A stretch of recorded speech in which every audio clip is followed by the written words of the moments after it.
time frame coordination. Sawa sawa. Tunasema kuna time frame za maamuzi. Ndio. Kuna time frame za maamuzi. Sawa sawa. Alafu kuna time frame ambayo inaamua direction. Sawa sawa. Na kuna entry time frame. Kuna entry time frame ambayo inaanza kupredict entry. Kuna entry time frame, alafu kuna direction time frame. Yaani direction time frame tunasema ni time frame mama, kama tulivyoona kwamba nimetoka, yani ni muunganiko wa time frame kutoka time frame kubwa kwenda kwenye time frame ndogo. Kama tulivyoona kwamba nimetoka day 1 nikaja 1 hour, nikaja dakika 15, na baada ya hapo dakika 5 unaweza ukaenda hapo. Baada ya hapo unaweza ukaenda dakika 5 au dakika 1, whatever utakavyoamua. Wengine wanaenda 3 minutes. Unanielewa hapo? Sasa tunapokuwa kwenye time frame kubwa, tunapoenda kwenye time frame kubwa, manake tunasema ile ni directional time frame, inanionyesha kwamba market halisi kwa wakati huo inaenda wapi, direction ni ipi, inaenda wapi. Kwa mfano nimekuja hapa kwa Euro USD, alright?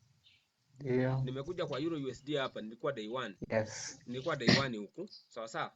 Ananionyesha, yani ukija kuangalia chote hivi unaweza ukashangaa ni mikendo tu imekaa. Unakuja kuangalia hapa kwamba hizi ni candlestick tu zimekaa namna hii. Ni candlestick tu hizi ziko mbili hapa. Zimekaa namna hii. Umeona hicho kitu? Lakini zinanionyesha kwamba kwenye CRT zimefunga inside each other, zimefunga ndani ya nyingine. Hii inayofuata hii imefunga ndani ya hii. Sasa kinachonionyesha nini? Ni kwamba hii market ina probability kubwa ya kuja kufunga mpaka kwenye hii candlestick huku chini. Imeshanionyesha direction. Kwa kutumia nini? Kwa kutumia CRT. Ndio maana unapo trade lazima uwe na trading true. Trading true ni strategy. Unatumia strategy ipi? Kwa mfano hapa nimeamua kuionyesha direction, yani direction imeamuliwa na tool ya CRT, candlestick range theory.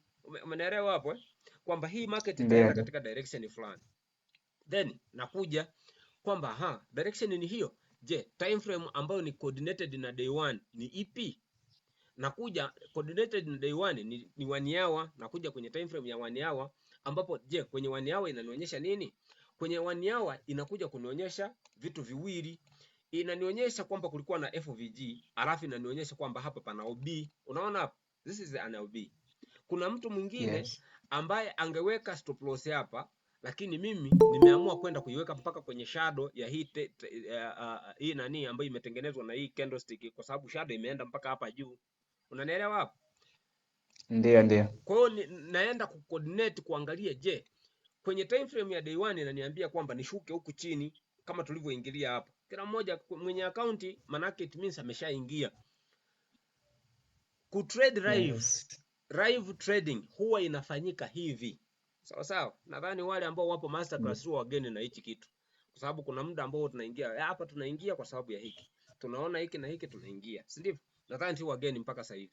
Lakini wale ambao wengine ni wageni inakuwa ni hivi. Ndio maana nasema ukitaka kujua mtu anajua au anafanyaje, mwambie twende live. Tuka trade live au tukaonyeshane vitu live. Pale ndo panakuwa na mtiti kidogo. Na ndio maana mwalimu ambaye anafanyaje, ambaye anafundisha tu hatrade, lazima ata struggle. Kwa sababu kuna mwingine anafundisha tu lakini hatrade. Wapo wa namna hiyo. Na akikufundisha market anakufundisha kweli, lakini ukimwambia twende live na wewe sasa tukaone hivyo vitu, atachemka. Ingawa vile alivyokufundisha wewe ukiamua kwenda mwenyewe vinaweza vikakusaidia. Lakini ukimwambia twende live hawezi. Umeelewa hicho kitu? Sasa katika haya mazingira sasa tunakuja kukutana na kitu cha namna hii hapa. Tunaiona hii market ina flow. Sasa tumekuja kuona kwamba time frame ya day 1 imetupa in CRT mode. Tunakuja kwenye time frame ya 1 hour, tunakuja kwamba kuna OB alafu kuna FVG inside. Kuna combined liquidity ambao kuna FVG pamoja na nini? Pamoja na OB. Sasa wewe utaamua kuingilia ipi kulingana na riski yako ipoje. Umenielewa hapo? Kuna mwingine alishaingia toka hapo wakati kuna inakuja huko, alikuwa kwenye red kidogo, lakini anajua kabisa inaenda kwenye upande wangu kwa sababu juu yangu kuna liquidity nyingine. Umenielewa? Kwa wale ambao mitaji yetu ndio hivyo ya nyanya chungu nini, kuuza karoti sokoni, ndio tulisubiri aguse nini UB alafu tuende. Lakini kuna probability ya kuachwa sana sisi kwenye vimtaji vidogo. Huwa tunaachwa sana sokoni. Kwa nini? Kwa sababu vimtaji vyetu vinakuwa vidogo. Umeona hicho kitu? Kwa katika hayo mazingira sasa tunakuja sasa kwenye time frame ya 1 hour, tumeshaona liquidity ya kuingilia, ndo tukaja hapa dakika 15. Dakika 15 ambayo ni coordinate ya 1 hour. Kumbuka tunapokuja tunaanza kwenye time frame ya 1 hour 30 minute dakika 15, huku tunaanza kudili na entry kwamba mimi naingilia katika hii point kwa sababu nimeona hiki na hiki. Umeona hicho kitu? Unakuja kwenye time frame ya dakika 15 15 minutes, unakuja kuangalia kwamba kulikuwa na OB hapa katikati ya hii. Unaiona hii? Kwa hii ilikuja kuambia kwamba wewe unalazimika kuingia hapa katika hii point. Kwa nini bado nikaendelea kuiweka stop loss yangu huko juu na sio hapa ndani? Nakuja kuangalia kwamba hiki kiob bado hakikugusa hii OB hapa juu. Umeelewa? Kwa bado ina exist. Umeelewa? Bado ina exist, bado iko high. Ingawa hii tunasema kuna closed liquidity na open liquidity. Ingawa hii ni closed, haimaanishi kwamba closed liquidity haiwezi kufanya kazi. Sometimes unaweza kushangaa market imetoka tu pap, inagusa hapa mara moja tu afu inarudi huku chini. Hiyo ilikuwa ni closed liquidity, lakini imekuja kuguswa afu na nani. Sasa kama uliweka stop loss hapa, manake inakutoa. Umeelewa? Ndo wale ambao kuna stop loss ambazo unawekaga sokoni kwamba ili mradi umeweka ili ikutoe sokoni tu. Yaani unaweka inakulazimisha kwa sababu ya mtaji na $10. Na shangaa nikiweka huko unasoma $10 tena stop loss. Sasa hapo manake nini? Manake nimeitoa mhanga akaunti nzima. Sasa analazimika aweke hapa. Sasa kuna probability market inaweza ikakutoa au ikakuacha. Umeona hicho kitu? Then baada ya dakika 15 ndio kuna mtu ambaye angekuja dakika 5 lakini au 30 au 3 minute hapa kwenye 3 minute, unakuja hapo kwenye 3 minute ingekuonyesha kwamba kitu gani ambacho kinaendelea. Unaona hapa katika haya mazingira unakuja kuona kwamba hapa ni kweli palikuwa na OB, na kuna mtu mwingine baada ya kuona hapa kwamba hapa palikuwa na OB ya dakika ngapi? 15 katika hii point hapa, si ndivyo? Lakini hapa naona kuna shadow katika hii point. Umeona hapa? Kwa kuna mwingine angeweka stop loss hapa, lakini mimi kwa sababu nataka stop loss imara zaidi naweka hapa, inabaki kuwa katika hii point hapa. Umenielewa hapo? Yes, hapo nakusoma mwalimu. Sasa kwenye hii coordinate ya day 1 tunatokaga kwenye monthly, tunakuja day 1, tunakuja 1 hour, tunakuja tena dakika 15, tunakuja 3 minute au dakika moja. Lakini kuna time frame coordination nyingine ambayo tunaanza weekly. Ukitoka weekly unakuja kwenye time frame ya 4 hour. Kutoka kwenye time frame ya 4 hour unakuja kwenye 30 minute. Kutoka kwenye 30 minute unakuja kwenye dakika 5 au dakika 3. Nadhani mambo yanakuwa yamekaa poa. Umenielewa hapo bila shaka? Yes, nashukuru sana mwalimu. Haya, pamoja. Kwa hiyo setup yenye nguvu zaidi ni ile ambayo ina coordinate zile time frame zote ikakubali kote. Inasema kitu kimoja. Okay. Na ndo pale sometimes nasemaga mtu anakuambia bwana, mimi hii setup nalipuka. Kwa nini? Nalipuka kwa sababu nimeona kuna vitu vingi sana vinaniambia nifanye hiki. Yaani nakuja kwenye nimeanzia let say kwenye day 1, nakuja 1 hour inaniambia kitu kimoja. Nakuja kwenye time frame ya 1 hour inaniambia hicho. Dakika 15 inaniambia 15. Inaniambia hivyo. Then nachukua mambo. Naamua sasa kwamba hapa badala ya kumpa Barcelona awini kwa Newcastle, naenda kumpa sasa naenda kumpa OB ya dakika 15 hapo nipate $200 yangu. Naangalia tu naangalia kwamba hapa pana OB na risk kwamba labda niliweka stake ya $50 ambayo ni $20 hiyo nimeiweka hapo. Sasa $20 manake nikitumia root size ya 0.1 au 0.2 sawa, manake kila $10 nimetumia root size ya 0.1, $20 ni 0.2. Manake ukitumia hapo haitakiwi kwamba hiyo stop loss haitakiwi kuwa na zaidi ya pips 20. Umeelewa hapo? Kwa definition yako inatakiwa iwe makini. Unajua tu kabisa kwamba account yenyewe ndo stop loss yenyewe. Kwa nikiangalia kwamba stop loss itakiwa iwe hapa, haitakiwi kuwa na zaidi ya pips 10, kwa sababu ikiwa na pips 10 na nimeweka 0.2 manake kwa $20 imeenda account. Umeelewa hapo? Na kwa brokerage wengine, na ndo maana kuna video niliweka hapo YouTube nilisema kuna broker ambaye nimemweka hapo ana nini? Ana unlimited leverage. Nimemweka na kwenye magrupu huko nimewapatia. Kwa nini nilitofautisha? Kwa sababu mara ya kwanza tulikuwa tunatumia Exness. Si ndivyo? Yes. Nikasema Exness anatumia ana unlimited kweli. Lakini kuna muda anafinya leverage kwenye mida ya saa 3, sawa sawa. Kwenye mida ya saa 7 pale saa 6. Yaani saa 3, saa 7, saa 6 pale anaminya margin anaminya. Ukitaka kuweka order anakuambia closed order au anakuambia unlimited capital tena an enough fund au anakuambia kwamba this pair is closed, si ndivyo? Kwa nini? Kwa sababu ameminya margin, hakuruhusu kwamba order ingie wapi? Sokoni. Alafu once again ikifika saa 11:30 pale anafunga tena margin.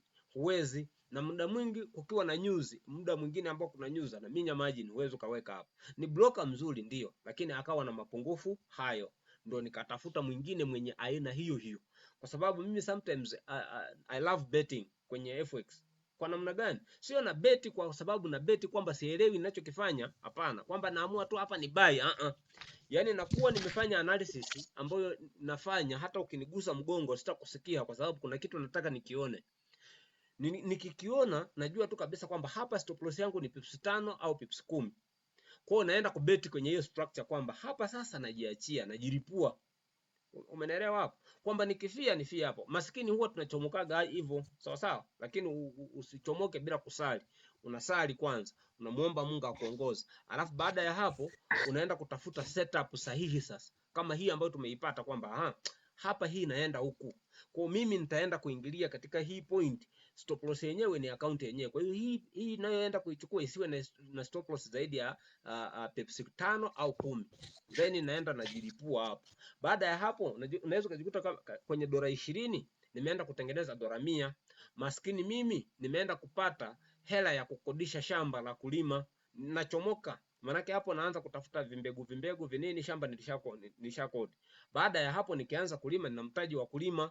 Alafu baada ya hapo kumbuka, ukishalima unakuwa na comfortable area ya kwamba naweza nikapata hela sehemu fulani. Unaendelea kutrade huku unajua kabisa kwamba siwezi kuwa omba. Lakini ukiwa una trade unajua kabisa nikichoma naenda kugeuka omba. Hata kutrade kwenyewe hautakuwa comfortable kwa sababu hauna hela nyingine ambayo itaingia. Yaani wewe una trade unajua tu kabisa hii 10,000 ndo last saving.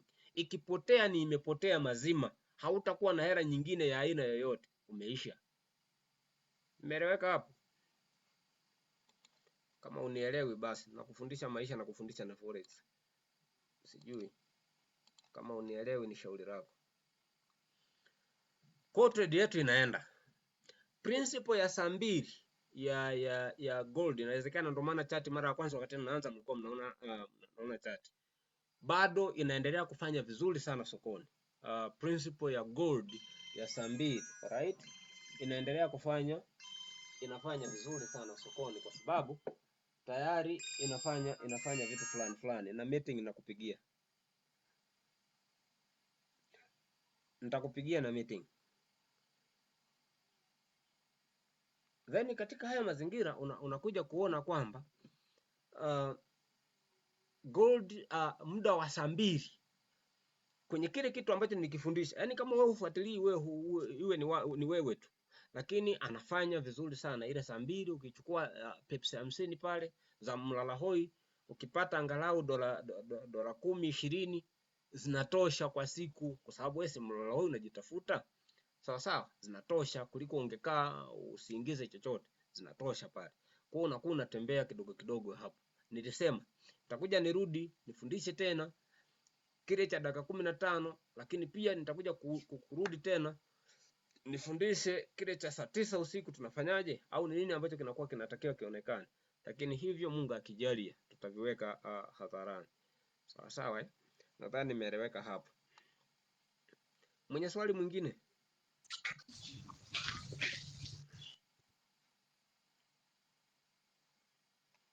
Mwenye swali? Nyewe waheshimiwa.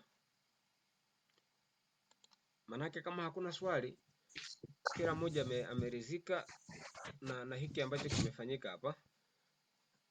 Kwa hiyo tuendelee kumpiga Euro USD. Nimekupa angalau trade ambayo unaweza ukaihold. Kuna wengine ambao sasa hivi waliingilia hapa kwenye hii, ambao mpaka sasa hivi unaweza kashangaa anaogopa kupoteza. Break even ipo kwenye entry, then hii market inaweza ikaenda pips ngapi hizi unaweza ukatengeneza leo, kama ataenda mpaka pips 90. Pips 90 ni nyingi sana nyingi sana, na kama umetumia angalau hata 0.1 na kupa $90 hapo, hazitakuwa na shida sana kwako, zitakusaidia. Alright, mambo yanakuwa yamekaa poa sana. So nadhani hata kama uishi sana mwalimu. Uishi sana, uko vizuri sana mwalimu, tunashukuru. Amina. Mungu akubariki nawe pia, ili tuendelee mbele zaidi. Sasa kinachonichanganya, kuna watu ndo wanaingia sasa hivi. Sasa sijui tunafanyaje. Yaani tunakaribia kufinish, watu ndo wanaingia. Right? Watu ndo wanaingia. Kuna series ambayo nilikuwa nimeiweka pale YouTube, sijui kama watu mnaifuatilia. Kuna series ambayo nilikuwa nataka niweke zile liquidity consumption. Nataka niweke. Sasa natengeneza, muda kidogo nakuwa nao ni limited. Nitatengeneza episode 1 tayari nishaiweka pale. 2 nadhani itakuja. Zitakuwa kama 5 hivi. Episode series zile. Taziweka pale. Kwa hiyo watu mtakuwa mnaziangalia pale. Kwa endelea kuiangalia ile series, nadhani mambo yatakuwa yamekaa poa. Mimi mpaka hapo bana, niseme tu niishie hapo. Tuendelee kumla tu Euro USD hapa, kwa sababu tayari naenda mpaka hapa, ameshatengeneza pips kadhaa hapo. Kwenye root size ndefu kuna watu ndugu yangu wanatumiaga root size ya 10. Sawa. Root size ya 10, hizi pips 20 hizi. Wewe unafikira na ngapi hapo? Ana dola 2000 hapo. Yaani wewe wakati unasema nipo kwenye 0.0 something, umetengeneza hapo, mwenzie ametengeneza dola 2000 na hayupo sokoni. Kinachotuponza wengi ni nini? Ni mitaji. Right? Kinachotuponza sokoni wengi ni mitaji. Kwa hiyo unajikuta kwamba unatumia root size ambayo una struggle sana. Mambo yanakuwa mengi sana sokoni.